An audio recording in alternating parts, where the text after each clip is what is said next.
La política. La política. Eso que aparece en forma de panfletos cada 2 años. Y el comienzo de la campaña con vista a las próximas elecciones. Y en realidad está cuando elegís el noticiero que mirás. Gracias, por eso nos elegiste. Si le regalás un poco de azúcar a tu vecina. O incluso cuando decimos. No, a mí no me interesa la política. No hablen de política. Un podcast que hace todo lo contrario. Todo lo contrario. Segunda temporada.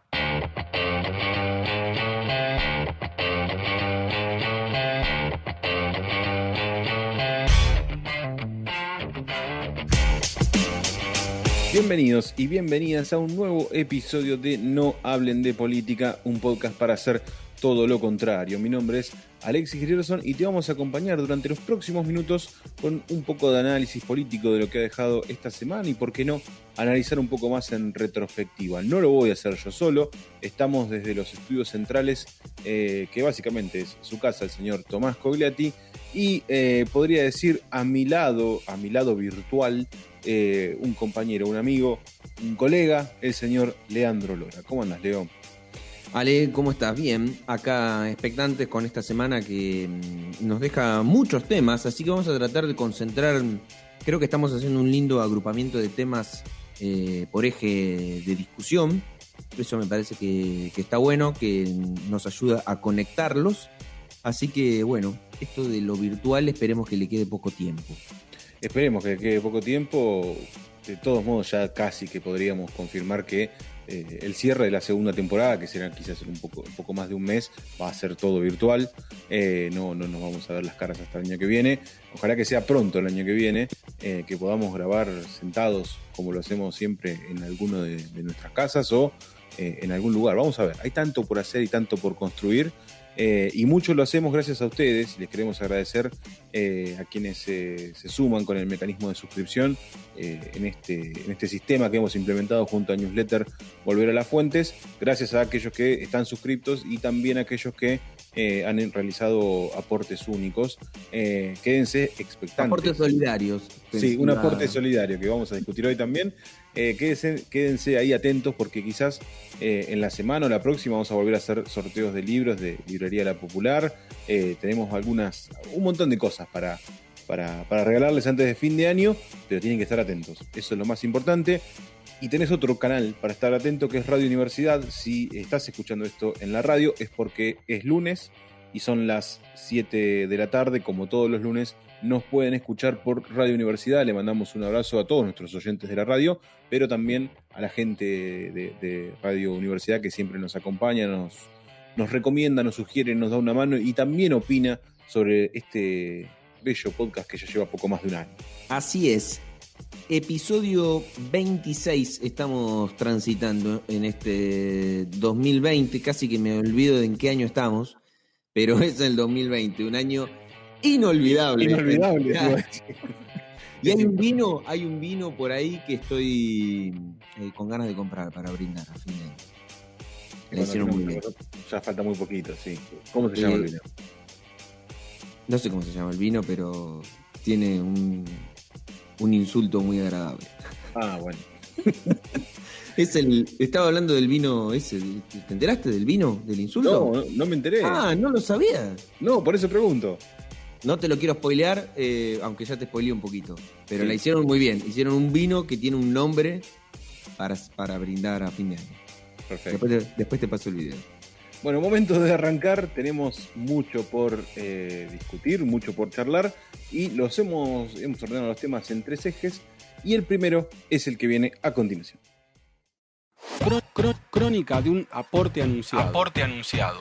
Exactamente, que no es un impuesto, es una contribución por única vez. Finalmente, el Congreso trata el denominado impuesto a la riqueza. No es un impuesto. Oportunidad, momento, necesidad. Ahora vos fíjate lo que pasó en los últimos 20 días.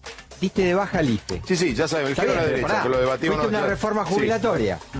O sea, todo ese giro a la derecha. Vendiste bono del ANSES. Eso iba. O sea, vos hiciste una serie de La reformas. gran pregunta era, bueno, tenés que tirarle algo a la tribuna. La gran pregunta que te no- digo, sí. en la coalición de gobierno del centro hacia la izquierda, la bronca es grande. Por eso ¿eh? ¿Es este el tiempo de profundizar la discusión por la redistribución? Sin sin duda. El gobierno marca agenda, la oposición se opone y la izquierda se abstiene.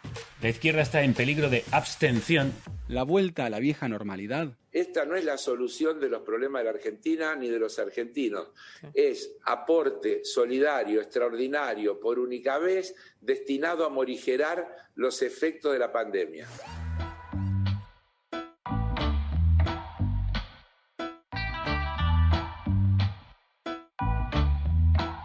Finalmente, y tras varios meses de espera, de idas y vueltas, incluso con la posibilidad de que esto no se concrete, se tratará el aporte, el denominado impuesto a las grandes fortunas, el impuesto a la riqueza. No es estrictamente un impuesto, es un aporte por única vez, pero ha tomado esa denominación. ¿Y cuánta agua pasó debajo del puente en torno a este tema? Y ¿cuánta expectativa en torno a qué se puede hacer con el dinero, qué no, hacia dónde se va a orientar y demás? Hasta acá hemos llegado, Leo, y no es el final del podcast, sino que es hasta acá con el tema del impuesto a las grandes fortunas.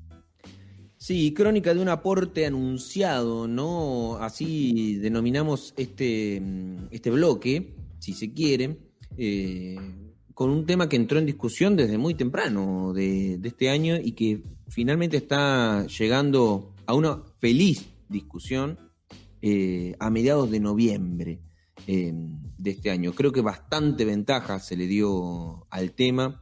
Y vos sabés que mientras vos lo presentabas, me quedé pensando en esto de aporte e impuesto, ¿no? Que no es un impuesto, es un aporte, y que hubo mucha discusión en torno a esta denominación, que ninguna de las denominaciones es inocente, además, y que esto es lo interesante, de que el gobierno, en su núcleo duro, digamos, el gobierno en su voz oficial, recalca siempre, y particularmente los creadores del aporte, estamos hablando de Heller y Máximo Kirchner, pero particularmente Heller, que es quien más habla, no recalcan, no es un impuesto, es un aporte, no es un impuesto, es un aporte, ¿no? En eso está como muy marcado que su disputa o la discusión del sentido de la palabra va por no querer tomar la idea de impuesto. Por otro lado, sectores de la oposición lo que dicen es un impuesto, lo toman como más impuestos para poder discutir sobre la idea de quieren sobrecargar de más impuestos. Y acá lo interesante es que hay un sector del conjunto de la sociedad y particularmente de las bases militantes que bancan al gobierno que no desentonan con la idea de impuesto. Al contrario, lo que más desean es que se convierta en un impuesto, efectivamente que sea un impuesto a la riqueza y no un aporte extraordinario. Si uno analiza lo que ha pasado en muchos países del mundo, no solo lo que estamos discutiendo en Argentina, hay muchas, incluso hasta sugerencias del Fondo Monetario Internacional, ese organismo tan odiado por tanta historia y tantos factores, sugieren que se apliquen este tipo de rentas o de suba de rentas a los sectores más ricos de los países, teniendo en cuenta justamente que, bueno, en casi todos los casos, salvo algunas excepciones, han sido los sectores más beneficiados con la pandemia. Por mayores ingresos, porque son sectores esenciales, porque, por ejemplo, por citar 2 o 3 ejemplos en Argentina, Alfredo Coto, dueños de supermercados, dueños de laboratorios. Me parece que es razonable incluso desde la mirada del Fondo Monetario Internacional, una entidad que no es de las mejores vistas a nivel mundial, pero se han visto ya varios casos en el mundo acerca de esto, o aportes o creaciones de impuestos o diversas medidas que generen esta redistribución de la riqueza, podríamos decirle, de una forma un poco más equitativa. Me parece que era una de las grandes lecciones a nivel mundial que dejaba la pandemia, que en algunos lugares se empezó a tomar y que en Argentina es un debate bastante interesante, muy fuerte y sobre todo porque los más poderosos suelen ser los que tienen más dinero. Entonces ahí es donde arranca una puja más que interesante y más que importante, sobre todo con el Estado, que es el que está impulsando este proyecto.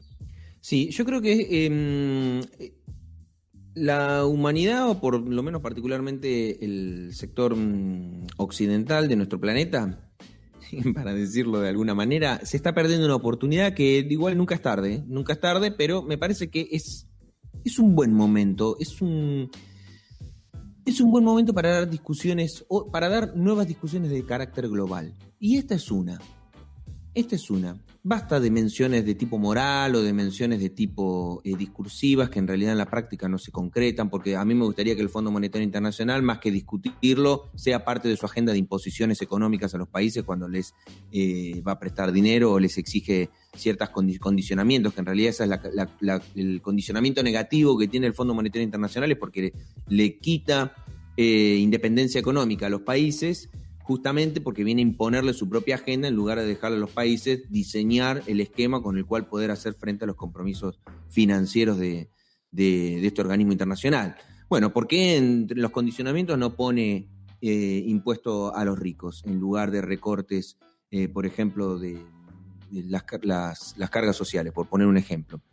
Pero, al margen de eso, me parece que así como el Fondo Monetario Internacional gratuitamente puede decir sí, hay que ponerle impuesto a los ricos, pero después no te lo exige y en realidad sabe de las complejidades y dificultades estructurales en materia de pujas de poder que existe para poder aplicar este tipo de impuestos en los países, y da la sensación de que ahí el Fondo Monetario se lava las manos, sabe que a los países les cuesta poder llevar adelante impuestos o modificaciones en la matriz impositiva de estas características. Bueno, a mí me parece que sería un gran e interesante movimiento social global que discuta este tipo de redistribuciones de carácter global, justamente para evitar, ¿no?, esto de que cataloguen a los países que lo impulsan como los culpables de, o como chivo expiatorio para no hacerlo, ¿sí? Y que además obstruyan la posibilidad de excusas de otros países de liberalizar para decir que atraen inversiones para que se escapen o se vayan de países donde les imponen restricciones impositivas más altas. Me parece que la pandemia, ¿no?, permitió visibilizar y discutir fuertemente el desequilibrio económico que existe en el mundo. Esta idea violenta de que muy poca gente tiene mucho y mucha gente tiene poco, ¿no?, que es un crimen. Me parece que es la oportunidad de decir, esto es un crimen. Es hora de cambiar esta matriz y es hora de poder discutir una matriz impositiva de carácter global, o por lo menos empezar, ¿no? Así como hay movilizaciones de carácter social para determinadas leyes, ¿por qué no empezar a construir un movimiento que imponga en las agendas del resto de los países, que hay que cobrar más impuestos, y esto tiene que ser igual en todos los países para que no haya ni excusa, ni diferencia, ni nada? Se cobra un impuesto, no sé, un impuesto global. Capaz que estoy diciendo una cosa delirante, pero la verdad que la política exige creatividad. Y yo no estoy diciendo que lo que estoy diciendo yo es creativo, pero por lo menos genera una excusa de discusión para que no sea un aporte, efectivamente sea un impuesto, pero que sea un impuesto de carácter global, que se cobra en el mundo entero, porque se reconoce que es un crimen que pocos tengan mucho y muchos tengan poco. Sí, y de todos modos quisiera sumar algo que me parece que no es menor. Independientemente de lo que pase, vamos a hacer una situación hipotética de que se aprueba. Me parece que también hay un desafío muy interesante en la política acerca de qué hacer con ese dinero. Cuando uno piensa en proyectos, en situaciones vinculadas a qué país queremos y qué país no y demás, yo quiero vivir en un país donde efectivamente haya una equidad en torno a cómo se cobran los impuestos, ¿no? Que el que tiene más pague un poco más y el que tiene menos trate de pagar lo menos posible. Pero también quiero vivir en un país donde esté claro qué va a pasar con ese dinero. No quiero caer en el burdo de qué van a hacer con la plata, bla, bla, bla, bla, bla. Pero sí es cierto que estamos en una situación tan delicada que el destino de esos fondos para mí es clave. Es entender hacia dónde va el país, y me parece que es una oportunidad para primero ponerle empezar a cerrarnos, no sé si un punto final, pero sí un punto aparte a la crisis, frenar esa situación, digo, y hacia dónde va a ir el país de aquí en más, digo, ¿cómo se sale? Claro, pero, perdón, yo comparto lo que vos decís, pero también no puedo dejar de decir de que ¿por qué se exige saber cuál es el destino de esos fondos si no se exige saber cuál es el destino de los fondos de los impuestos que paga cualquier ciudadano cuando va y compra un kilo de pan? No, claro. ¿Qué tiene coronita este tipo de aportes? Yo me parece de todos modos eso, que... Digo, pero hay ahí un dejo bueno, está bien, yo sí voy a aportar, como soy poderoso y tengo mucha plata, exijo saber y por lo menos díganme que es moralmente aceptable a dónde va a ir la plata que me van a sacar a mí. Ahora, después lo que quieren hacer con el impuesto del IVA, qué sé yo, hagan lo que quieran.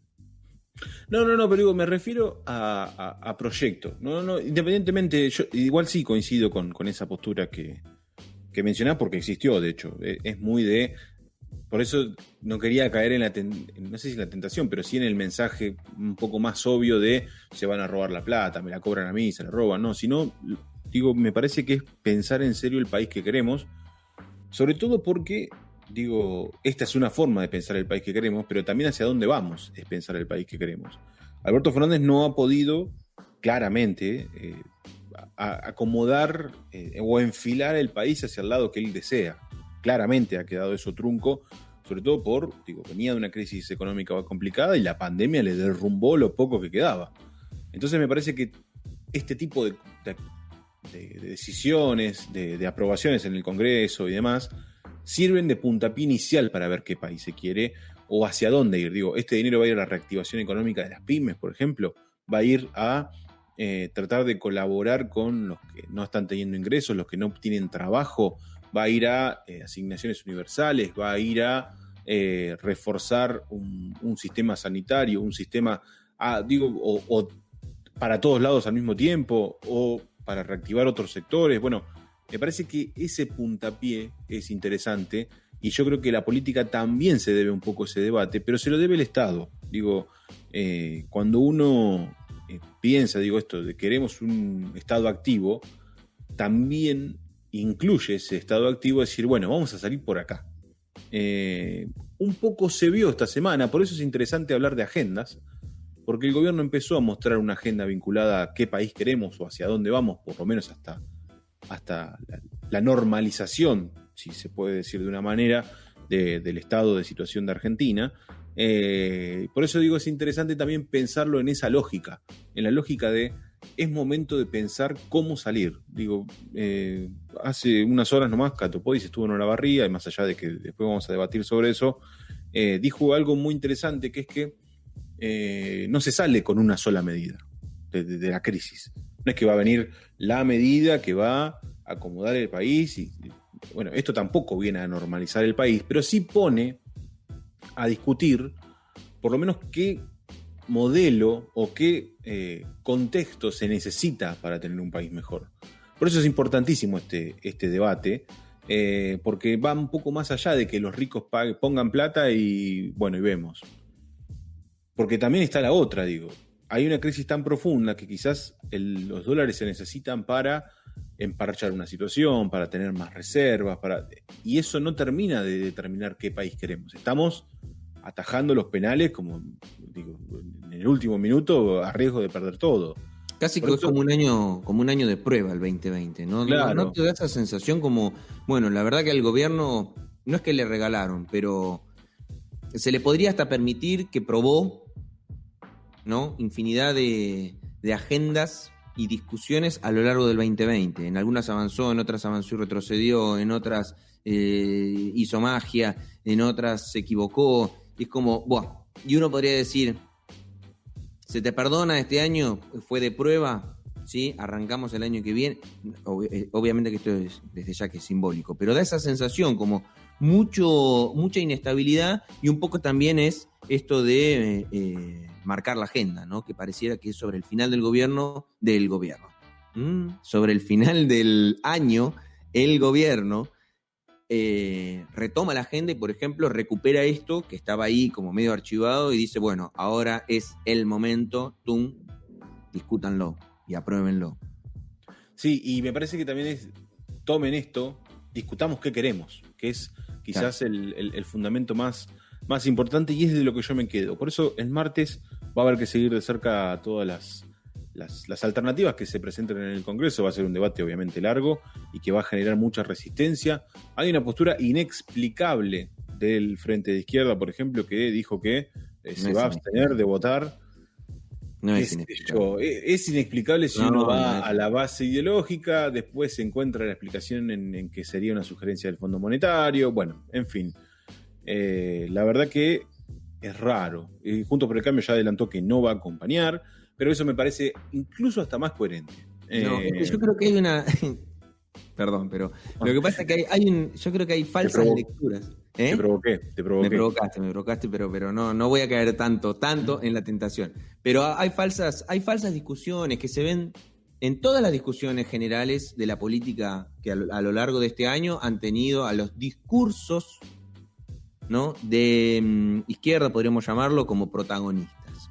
Hay una falsa interpretación para mí, ¿no?, de eso, y por eso uno dice, ay, me sorprende, es inexplicable que la izquierda se oponga. No es inexplicable, porque la lógica política que proponen la gran mayoría de los sectores de izquierda pasa por otro lado, no pasa por el lado de la discusión, de la negociación con la política, con la realidad, ¿no? Que un poco eso lo expresa fuertemente el peronismo. Por eso Cristina, yo lo recuperaba en un video en la cual se chicanean un poco con Berkovich, sí, ¿no? Y le dicen, el día que quieras molestar al poder, si vos querés molestar al poder, tenés que votar al peronismo, tenés que votarnos a nosotros, le dice Cristina. Una Cristina, me encanta Cristina en ese rol de peronista orgullosa además, pero que le dice, o sea, el único que mueve el amperímetro en este país es el peronismo. ¿Vos creés que vas a joder al poder con la izquierda? Y Berkovich le dice que sí, le cita a Bernie, que a mí hasta me parece interesante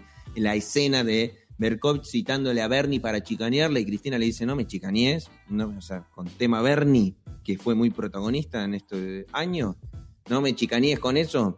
Dice, si vos querés joder al poder, nos tenés que votar a nosotros. Y efectivamente, o sea, el único que va a joder al poder, si se quiere, para imponerle un aporte extraordinario, es el peronismo. Porque la izquierda se va a abstener, o sea, si fuese por la izquierda no le jode nada porque tiene 2 votos, y si fuese por el PRO, bueno, ni hablemos. En fin, el martes se verán las cartas, los votos y los debates que generará el aporte de las grandes riquezas con este proyecto que lleva unos meses, muchos debates y pocas conclusiones, por lo menos hasta hoy. Veremos qué pasa el martes. Por lo pronto, nos vamos y nos metemos de lleno en un tema económico, o en varios temas económicos, en lo que hemos denominado como tema número 2. El fantasma del ajuste. El gobierno anunció que no habrá IFE en diciembre. Bueno, estamos con Paula D'Ambrosio para aclarar qué va a pasar finalmente con el IFE. Y lo que va a pasar es que no va a pasar el IFE en el mes de diciembre. El primero, el IFE sirvió muchísimo, obviamente implicó un esfuerzo importantísimo.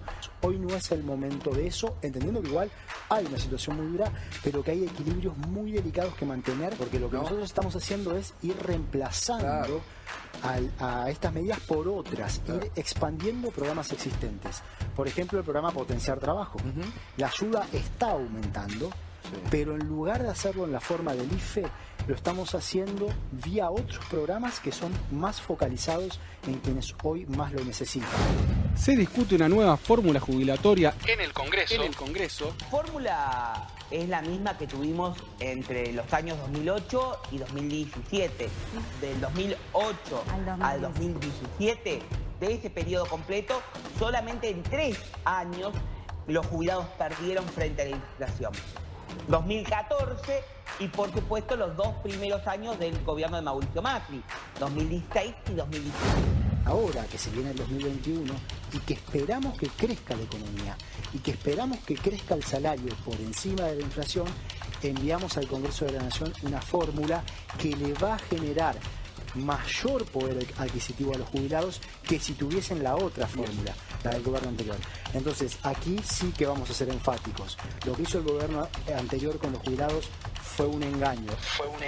Y nosotros estamos resolviéndole el problema a los jubilados. Se inician las negociaciones por la reestructuración de la deuda con el FMI. El ajuste, la palabra maldita. Orden fiscal, economía endeudada, pandemia y demandas sociales.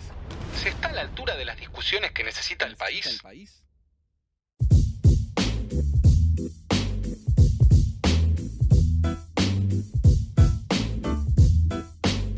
Bien le queda la frase "ajustense los cinturones" después de lo que pasó durante esta semana, sobre todo con dos medidas que responden a, o por lo menos así se señala, que responden a el Fondo Monetario Internacional, un cambio en la fórmula de las jubilaciones por un lado y la finalización del IFE por el otro. Quizás la segunda tiene un poco más que ver con el carácter temporal de la medida, y al mismo tiempo, bueno, que la pandemia está llegando a su fin, por lo menos de a poco. ¿Cómo ves estas dos iniciativas? Algunas que por ahí no fueron explicadas del todo y otras que, bueno, eran una realidad que podía pasar y que efectivamente está pasando. El ajuste lo hacemos dejando de pagar los intereses de la deuda, es lo que dijo el presidente Alberto Fernández, y el ajuste, ¿no? Esa palabra maldita para la historia argentina, que es una palabra que creo que amerita un libro, ¿no? Sí, el libro del ajuste. Sería un lindo libro, interesante, con un poco de historiografía, sobre repensar un poco el origen de cómo existen valoraciones, ¿no? Sobre las palabras, y en este caso ajuste es una palabra maldita que está claramente asociada a situaciones en las cuales la política, cada vez que habla de ajuste, presiona sobre los sectores populares, sobre jubilaciones, salarios de trabajadores estatales, sobre servicios públicos. Me parece que hay mucho para estudiar detrás de cómo se valoriza, qué valor tiene esa palabra y particularmente el valor que tiene esa palabra en la historia política argentina.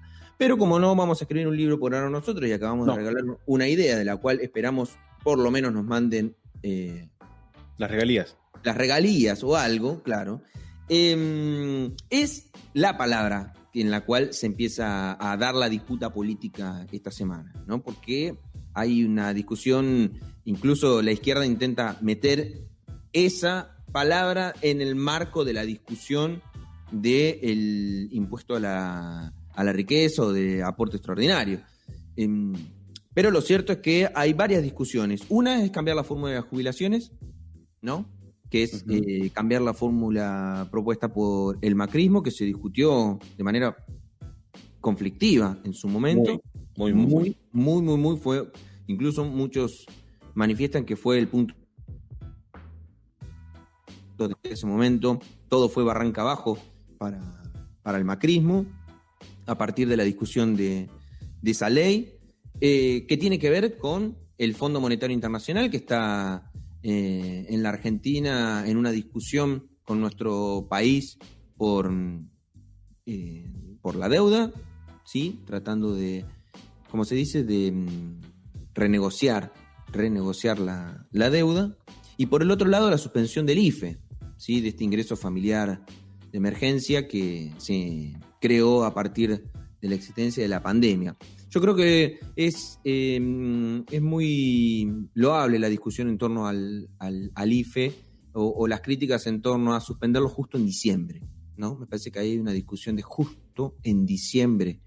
Es un mes, en términos, y esto también me parece que está asociado a cuestiones culturales, justo suspender un aporte de estas características en un mes tan sensible para la cultura nacional como es diciembre, y no lo digo en términos conflictivos, sino todo lo contrario, en términos de lo que implica, ¿no? Un mes de festividades, un mes de reflexión, de encuentro, de gastos extra, de inicio, de poder incluso ponerse proyectar el descanso, vacaciones para quienes tienen la oportunidad de poder tomárselas a partir de ese mes o ni bien finalice. Entonces es como que el IFE tiene ese impacto ahí de, justo lo vienen a sacar ahora, que tiene que ver con aquellas personas que dejaron de trabajar o no pudieron continuar con su trabajo, perdieron su trabajo producto de la pandemia. Yo creo que es atendible ese reclamo. También es entendible lo que plantea el ministro de Economía. O sea, el IFE hay que tratar de eliminarlo en algún momento, hay que sacarlo. Lo que pasa es que lo que está en discusión es cuándo. Eso es lo que se pone en discusión. Daría la sensación de que sí entra en la discusión la discusión por la llegada del Fondo Monetario Internacional. Está claramente atado a la discusión de jubilaciones, IFE, jubilaciones, Fondo Monetario, la macroeconomía en general. Me parece que hay una discusión sobre jubilaciones que tiene que ver con la sustentabilidad de la fórmula. Y esto es una realidad. Las jubilaciones son aquello que se le va a cobrar a los trabajadores, que se le cobra a los trabajadores para llegar al momento de su jubilación y que se les pueda otorgar el dinero durante el tiempo en el cual ya no trabaja, no genera, entre comillas, la riqueza suficiente para conseguir el dinero y el dinero para subsistir, ¿quién se lo da? Bueno, todo lo que se fue ahorrando de que se le fue cobrando a los trabajadores. Entonces hay una lógica económica y financiera que el gobierno está intentando ordenar y que pone en discusión si se va a tomar la variable de la inflación o se va a tomar las variables de negociación salarial que vayan teniendo justamente los trabajadores a lo largo de los años. Entonces que es una discusión muy interesante y que debería darse con esa madurez. Sí, yo quisiera agregar ahí en ese punto, digo, que me parece que no, la Argentina hoy, no lo digo que no lo esté, digo hoy, no está preparada para tener una discusión de tamaña magnitud, entendiendo que son cambios estructurales y que hubo al menos 2 cambios estructurales en los últimos 5 años. Veníamos de una fórmula de aumento de las jubilaciones de Cristina Fernández de Kirchner, que tenía su mecanismo. Pasamos a otra fórmula del macrismo, que en el medio hubo amparos judiciales, retrocesos, adelantos. En el medio estuvo la famosa reparación histórica, que no nos fue tal. Algunos no cobraron nada, algunos cobraron muy poco dinero, otros... Bueno, tantas idas y vueltas con las jubilaciones que no sé si todo el país está políticamente preparado para discutir algo de tamaña magnitud. Me parece que es una discusión que nace desde la necesidad de tratar de ordenar eso como sea, sobre todo por las exigencias del Fondo Monetario, y yo no veo particularmente una salida que beneficie a todas las partes. Y me parece que hoy por hoy lo que se necesita beneficiar sí o sí es el Estado. Perdón, cuando hablamos de exigencia del Fondo Monetario es discutible, seguramente podríamos discutirlo con muchas posiciones, pero la exigencia principal del Fondo Monetario Internacional en sí no es que el Fondo Monetario viene y te exige determinado programa económico, sino la exigencia fundamental es que tenés una deuda que tenés que pagar. Esa es yo tomo esa exigencia y el gobierno, yo le entiendo que el gobierno también dice, acá tenemos una macroeconomía que ordenar sí o sí porque tenemos que hacer frente a compromisos sociales e internacionales financieros con una economía que está desordenada, que es un descalabro. Tenemos el dólar que no se puede comprar, con una inflación que este mes fue del 3,8%, que es un número altísimo. Entonces, eso hay que ordenarlo. Y a mi criterio es entendible el hecho de decir, si nosotros lo atamos a una variable tan volátil como la inflación, ¿de dónde sale el dinero para después hacer frente a esa volatilidad si no es conveniente mejor hacerla frente a la negociación política y sindical que llevan adelante los trabajadores con sus patronales para discutir el salario del cual va a salir la parte para jubilación? Sí, es que ahí arranca todo un debate, por eso digo que para mí Argentina no está preparada para ese debate. Yo creo que Argentina debería prepararse para otros debates, pero no precisamente para el de las jubilaciones. ¿Por qué? Es interesante la postura, pero me parece, lo atamos a una negociación sindical. Perfecto. Depende de la cintura política que tienen los sindicatos de si las jubilaciones pierden poder adquisitivo o ganan poder adquisitivo, ¿no? Y ahí es donde quedan atadas a un montón de variables que me parece que no son variables justas. no digo que esté bien o mal, yo creo que no son tan justas.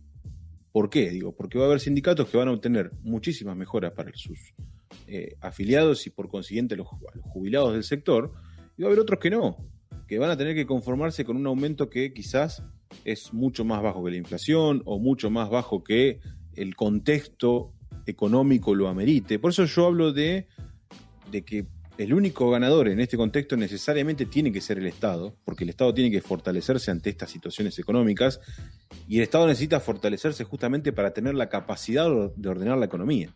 Sí, hoy hay un Estado débil hoy, hay mucha debilidad estatal justamente. Entonces, digo, me parece que hoy Argentina no está preparada para ese debate, pero es inminente también el debate. Entonces, no, claro, lo que pasa es que por más que esté o no esté preparada, la discusión la tiene que dar. En todo caso, tendrá que forzar la preparación para hacerla. Lo que pasa es que el problema es las dirigencias políticas que no pueden discutir con seriedad el tema atravesados en el marco de una disputa política constante. Insoportable, además, ¿no? Una disputa política insoportable donde las jubilaciones terminan siendo un concepto de disputa. Vos le sacaste esto, vos le sacaste qué sé yo, ¿viste? Es como el gobierno que le dio medicamentos gratis, estamos hablando además. Arrancó Alberto Fernández y otorgó medicamentos gratis y hoy lo acusan de... no sé, se tiran con los jubilados. Ahí es donde quería llegar, y vos mirá con qué lo que quiero terminar relacionando. Digo, en la semana me tocó escuchar a muchos dirigentes, no solo oficialistas, sino también opositores, hablar de que Cristina Fernández de Kirchner está un nivel arriba de toda la dirigencia política argentina, incluso que el propio presidente, en torno a cómo analiza, ve y refleja el mapa político económico de Argentina, ¿no? En la carta que Cristina Fernández de Kirchner presentó ahora algunas semanas, creo que 2, uno de los puntos era justamente generar una mesa de consensos con todos los sectores, sobre todo los políticos, para empezar a trabajar en pos de la mejora de la calidad de vida de los argentinos y generar un programa de país que sea, digo, para mí es más vinculado a los límites. Digo, de acá para adentro, digámonos de todo, pero de acá para allá, pongamos cosas en comunes. Y uno, inevitablemente, es la jubilación. Porque si no, caemos en esos debates que son para mí muy vacíos, y por eso sigo sosteniendo que Argentina no está preparada para este debate. Esto de vos le ajustaste a los jubilados, vos le sacaste plata a los jubilados, vos hiciste esto, vos hiciste lo otro, y llegás a un mundo de chicaneo donde no hay resultado. Digo, cualquier medida que se tome, sea buena o mala, va a ser producto de un chicaneo y un chiquitaje que no suma institucionalmente a un Estado que encima está débil. Entonces, considero que me parece que deberían empezar a acelerarse algunos procesos de acuerdos entre los sectores políticos de Argentina para empezar a sentar las bases de un nuevo país. Digo, y no porque hay que fundar un país nuevo y ya está, no.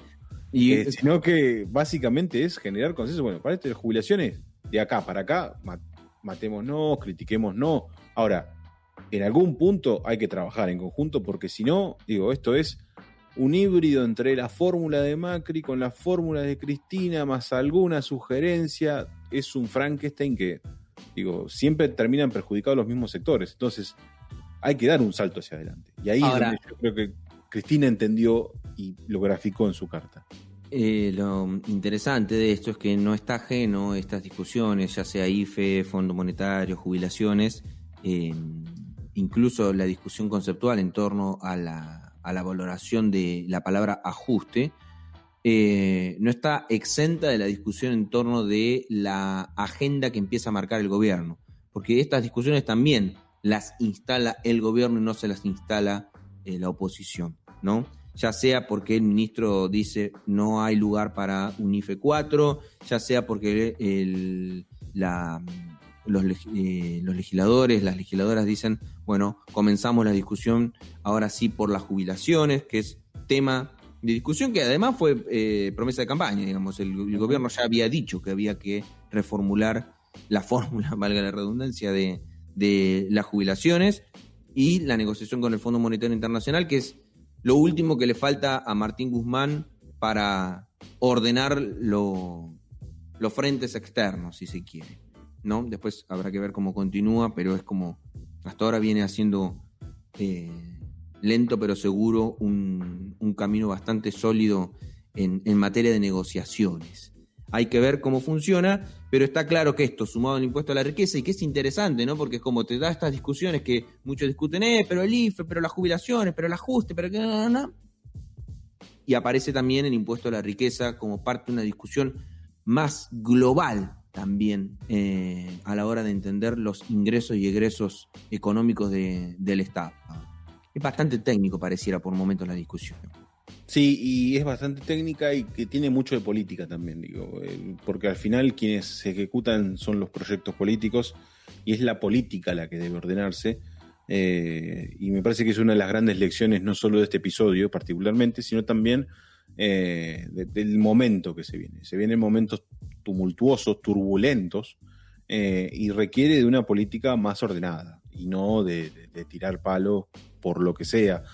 Van a ser temas interesantes, sensibles, donde yo sigo considerando que va a haber ganadores y perdedores, en un país donde inevitablemente ya hay ganadores y perdedores. Y los perdedores por la crisis son, obviamente, muchos de los ciudadanos de Argentina. Así que veremos cómo continúa esta historia. Por lo pronto hicimos una pequeña introducción y un estado de situación de la política y la economía, pero todavía nos queda el tema número 3. Los intendentes al poder. El ministro de Obras Públicas, Gabriel Catopodis, estuvo en Olavarría y no quedó nadie sin su foto. Oficialistas, opositores, amigos y demás. Estamos trabajando en todos los municipios sin distinción de color político. Recién lo decía Ezequiel, hoy nos convoca una jornada de trabajo. El rol de los intendentes en el gobierno, en la gestión y en la grieta. No era gruesa la grieta, no era gruesa, no era tan gruesa la grieta. Poder, territorio y gestión. Una novela.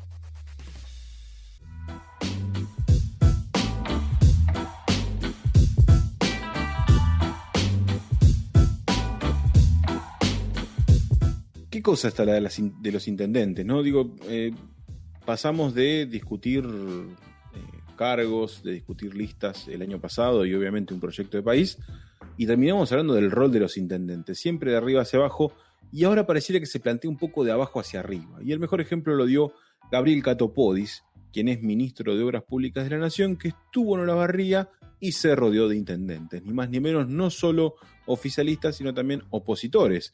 Estuvo en la ciudad de Tapalqué, estuvo en Azul, estuvo en Olavarría, y en Olavarría no solo estuvo con el intendente Gali, sino también que se mostró muy cerca del ex intendente José Severri, resaltando justamente su valor como intendente en el gobierno de una ciudad y cómo es el trabajo con el gobierno nacional. ¿Vos cómo lo viste en líneas generales y vamos aproximándonos a este tema que es de lo más interesante de la Semana de Olavarría?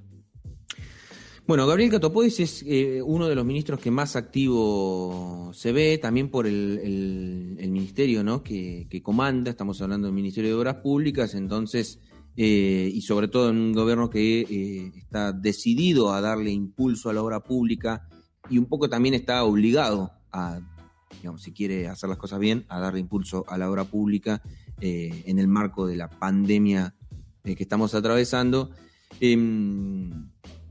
Y está claro que era como la referencia de los intendentes en el gobierno y de repente empezaron a llegar más intendentes.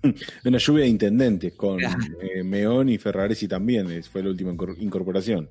Exacto. Entonces, yo la verdad que, a ver cómo decírtelo. Si yo estuviese en el ejercicio de la política institucional, y yo no defendería la idea de los intendentes al poder, más allá de que es el título que tiene este bloque.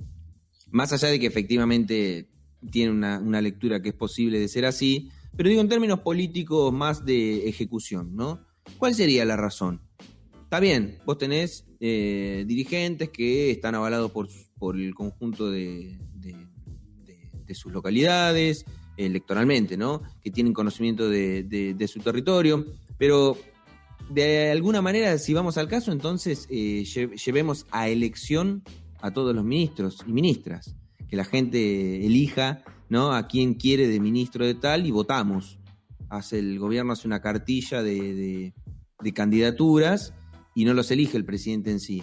Porque si no, es que hay como una lógica de que porque ese intendente conoce más. Bueno, entonces si lo vamos a responder básicamente porque como ese intendente sabe más, listo. Entonces, pongamos todos intendentes. O busquemos la forma de que la sociedad elija a sus ministros. Es una cosa medio extraña. Por eso digo, yo si estuviese en el ejercicio de la política institucional, no defendería tanto esa idea de el intendente como el mejor perfil para ocupar un cargo en el gobierno nacional. Al intendente lo votaron sus vecinos, sus vecinas, para que gobierne su distrito, no para que sea ministro. Igual algo hay. Yo soy muy del algo hay. Porque, por ejemplo, la oposición... Estoy diciendo que no. O sea, no digo que no se puede valorar y no se puede reconocer. Che, mirá, la verdad, al margen de que el conjunto de tu población te votó para que vos dirijas los destinos de tu distrito, primero la patria. O sea, si la patria te lo demanda, te necesito acá. Pero es que es así, más allá de ser una idea fuerza del peronismo. Digo, bueno, esto es así. Primero la patria. Si la patria te lo demanda, te necesito cumpliendo una mejor función acá, y el conjunto de la sociedad de esa localidad debe estar gustosa de que su dirigente pueda ir a cumplir un rol más importante. Pero la verdad es que la sociedad te votó para que vos gobiernes el distrito. No puede ser que por el título de intendente estás mejor preparado para ocupar un cargo nacional. Eso es lo que quiero decir. Sí, es personal, es muy... Este perfil tal vez me importa, pero no por ser intendente, sino porque el perfil es bueno en todo caso. Bueno, ahí hay unos asteriscos interesantes a señalar. Yo considero que el rol de los intendentes tiene que ser un poco más importante, y hay hechos que lo están ratificando. Digo, la oposición se está reorganizando en base a intendentes. Jorge Macri, intendente de Vicente López, es el que está liderando esta movida en la provincia de Buenos Aires, con intendentes que, por ejemplo, incluyen a Ezequiel Gali. Yo considero particularmente en obras públicas que la designación de un intendente es importantísimo. No diría lo mismo de transporte, tengo varias diferencias, por ejemplo, con Mario Meoni, y hoy Jorge Ferraresi es una incógnita, asumió esta semana, en uno de los primeros movimientos. Punto en común, perdón, me estoy anticipando al análisis que hagas, pero me pasa que así como vos destacás por qué un intendente es bueno en obras públicas, yo te diría que se pueden utilizar esos mismos argumentos, y creo que los vas a usar, de por qué es bueno un intendente en hábitat. No, pero yo, de Ferraresi no voy a adelantarme por ahora, porque bueno, es una incógnita, digo, y además creo que tiene otro condimento partidario la llegada de Jorge Ferraresi, sobre todo porque es el vicepresidente del Instituto Patria. Me parece que con eso hay mucho dicho, pero yo creo que hasta que no ejerza la gestión, creo que partimos de muchos prejuicios. Justamente, que me parece lo que señalás, esto de que, claro, ¿quién mejor que un intendente va a saber que hay un déficit habitacional en Argentina y en cada uno de los distritos? Pero yo lo dejo como una incógnita, todavía no lo hemos visto ejerciendo, pero sí Catopodis. A ver, Catopodis, dicho por propios y ajenos, es uno de los mejores funcionarios que tiene el gobierno hoy. Digo, podemos mencionar a Martín Guzmán también, a algún que otro ministro o ministra más, pero hoy Catopodis es elogiado por oficialistas y opositores. Y yo creo que tiene mucho que ver con el rol de intendente. Digo, es un cargo por excelencia para los intendentes, sobre todo porque, digo, es descentralizar las necesidades, pero también atender muchas veces las complicaciones que tienen los intendentes para llegar a fondos. Digo, más allá de que se administre bien o mal, siempre viene bien recibir un dinero del gobierno nacional para hacer obras. Ha pasado no ahora, digo, por ejemplo, si nos vamos a la gestión de Echeverri, cuando hicieron las 1000 cuadras en San Vicente, en todos los barrios, cuando hicieron el megaplan de obras vinculado a la vivienda y demás, bueno, eso es Fondo Nacional. Y eso es una demanda de un intendente que tiene en la cercanía las necesidades de los vecinos y las vecinas. Con Catopodis pasa lo mismo, pero con un agregado, que es el contexto. Digo, hoy por hoy, si uno analiza la lista de obras que van a llegar a Olavarría, está claro que hay un diseño muy interesante en torno a la necesidad que tiene el vecino y la vecina en sus barrios. No es que vamos a hacer hoy un mega polideportivo, no. Estamos hablando de obras de asfalto, de cloacas, de agua, vinculados a necesidades reales que tienen los vecinos y urgentes, que yo creo que es un gran trabajo de los intendentes, no es un trabajo por ahí del gobierno, y creo que habla muy bien de la descentralización del Estado. Digo, no es que Alberto tenga que pensar en una cloaca para un barrio de La Barría donde viven 500 familias. No, eso lo tiene que pensar un jefe comunal, y que en la cabeza haya un jefe comunal, en este caso un ex intendente, que es Cato Podi, más allá de que fue electo en 2019, está licenciado. Él entiende que la importancia de esa obra para los vecinos en un distrito que, si uno hasta lo analizara electoralmente, no representa una importante cantidad de votos. Vamos a llevarlo al plano electoral. Entonces, que esa obra que beneficia a 500 familias, haya un ministro que esté pensando en esa obra, o que esté pensando en tomar esa obra, analizarla y darle los fondos, significa que hay un trabajo muy, muy importante y alguien que entiende las necesidades. Yo por eso digo que obra pública es como un cargo diseñado para los intendentes. Sí. Y estás renegando, no estoy renegando, no es que no me cierra. O sea, estoy de acuerdo con lo que vos decís y me parece que es que, además escuchándote me parece interesante los argumentos. Lo que pasa es que estamos hablando de un ministro de Obras Públicas de un país. Y tu barrio, cuando sos ministro de Obras Públicas de un país, es el país entero, ese es el barrio. Vos lo que tenés que... un ministro de Obras Públicas de la nación es cómo desarrollo la nación en su potencial más macro, ¿no? En su potencial de obra pública grande, porque tenés que desarrollar un territorio de casi 50 millones de personas, un territorio con riquezas naturales, ¿no? Con, qué sé yo, con obras que tienen que ver con el potencial de desarrollo de este extenso territorio que tiene la República Argentina, además de, lógicamente, mejorar la calidad de vida de lo cotidiano de la ciudadanía.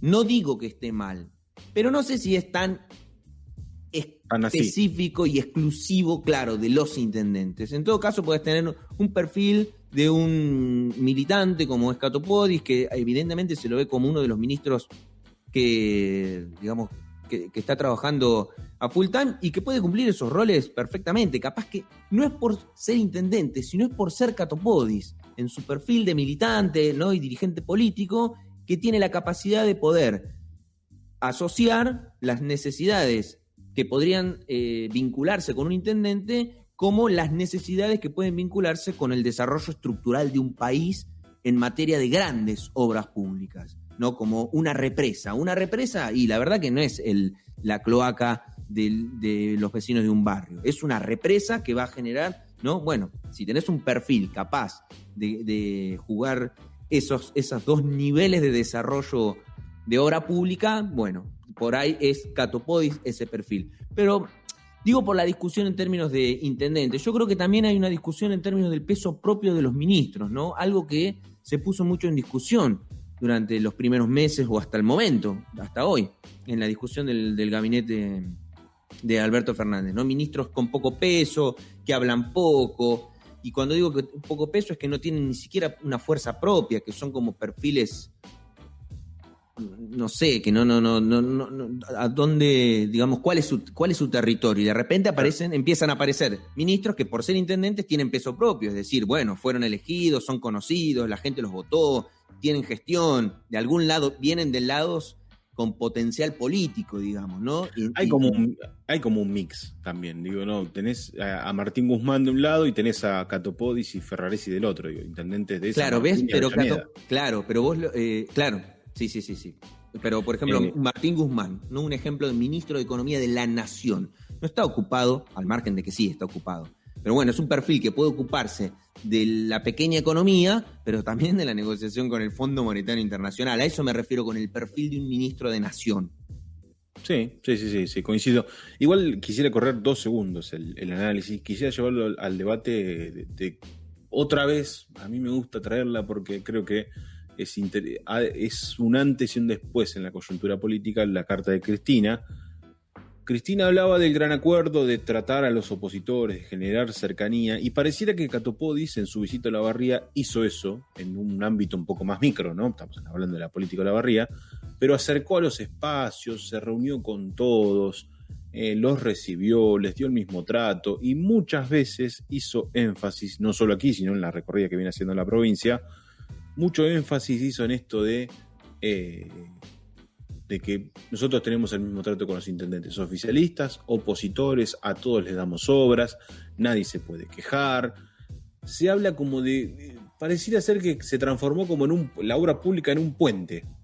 Esos puentes que está buscando Cristina en los grandes acuerdos, bueno, aparece un puente en la obra pública. Y acá, obviamente, corro a Catopodis porque es la figura que lo dice, nada más. Pero es como un primer puente. Sí, bueno, ¿vamos a tener un puente?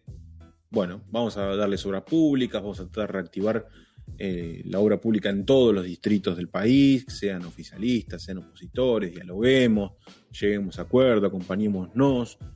Ojo con eso porque, pequeños ejemplos te pueden mostrar grandes estrategias y quizás es el primer movimiento de generar acuerdos con sectores que por ahí son los sectores de enfrente. Y ponerse de acuerdo en algunos temas y después tirotearse por otros, pues puede ser uno de los grandes inicios de camino del país que estamos buscando, del país que debatimos, el país que queremos. Después tendremos bemoles con unos con otros, pero como una unificación bastante interesante esa. No sé cómo lo ves vos, pero me parece que es como el inicio de ver, o el horizonte de lo que dice la carta de Cristina. Sí, yo no le quito mérito a Alberto. Alberto viene hablando de esto también, de hecho fue quien lo hizo manifiesto durante la gestión de la pandemia, el hecho de poder juntarse con absolutamente todas las dirigencias que están gestionando, ¿no? Aclarémoslo, de cualquier tinte político, lo hizo, se sentó, dialogó, charló, se reunió, acordó. Me parece que en eso Alberto es un gran hacedor. En todo caso, es una gran estrategia conjunta en la cual Cristina dijo: yo podría ganar las elecciones, pero los tiempos que demanda el país tal vez necesiten a otra persona que sea capaz de lograr acuerdos que capaz que yo no los logro. Algo así había sido una reflexión de Cristina y por eso sugirió que sea Alberto Fernández. Bueno, evidentemente también es parte de la idea común de un país con acuerdos y demás. Un detalle no menor, pero no lo puedo dejar pasar por alto, es interesante porque al margen de todo esto pareciera como que estamos hablando de dirigencias que están despojadas del juego político, ¿no? De ese juego político solapado, que es solo un funcionario sin intencionalidades. Pero a mí particularmente me llamó mucho la atención que de su recorrida por Olavarría, Catopodis le dio un fuerte protagonismo a José Severri en su mención. A mí me llamó la atención. Su tuit arranca: estuve en Olavarría, una ciudad que tuvo con José Severri una gestión valorada y de referencia. Así arranca el tuit. Perdón. Después vinimos a trabajar con el intendente Ezequiel Gali sin distinción de color. O sea, Gali es para mencionar que se trabaja sin distinción de color. Pero José Severri es gestión valorada y de referencia. Dos viejos zorros se han juntado de nuevo. Y después visitamos la Unicen, en donde invertimos recursos del programa de infraestructura. Y yo sí, las dirigencias del Frente de Todos locales, porque aparece en la foto. O sea, el gesto de que estén está. Pero en la mención me llamó la atención. Y eso es lo que digo es, bueno, ¿dónde está ese juego político solapado, más allá de la gestión que se hace? Al margen de que, bueno, evidentemente también hay un vínculo personal entre Catopodis o por lo menos lo que parece, ¿no? Entre Catopodis sí. Son amigos y además, Severri. Si vamos a un poco de archivo, Catopodis, Severri y Joaquín de la Torre fueron la triada de intendentes que se unieron y fueron quizás la columna vertebral de lo que hoy conocemos como masismo en el año 2013. Son dos conocidos de mucho tiempo, ¿no? De trabajos incluso enfrentados a Cristina en su momento. Hoy, ¿de quién es Catopodis? Catopodis es un... en el gobierno. Y es de Alberto, el famoso es de Alberto porque es con todo, Pero es como del Alberto del masismo, ese Alberto que venía de atrás, que era un poco más crítico. Viene de ese riñón, quizás. Porque esa va a ser una discusión muy interesante para las candidaturas del año que viene, ¿no? ¿Quién va a hacer la manifestación simbólica del poder a la hora de definir, por ejemplo, encabezamiento de listas? ¿Quién lo pone? ¿De quién es quien encabece?